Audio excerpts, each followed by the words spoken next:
Manghuhuli ako ng isda. Gamit ito. Tingnan natin kung makakahuli ako ng isda.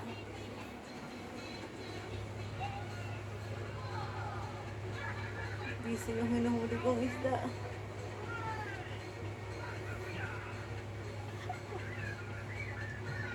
Manghuli tayo ng isda.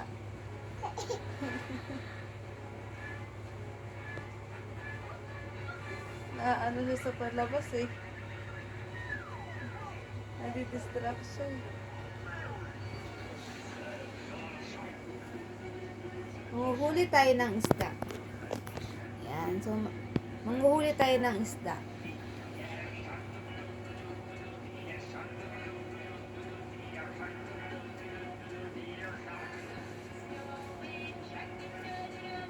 May nahuli akong isda.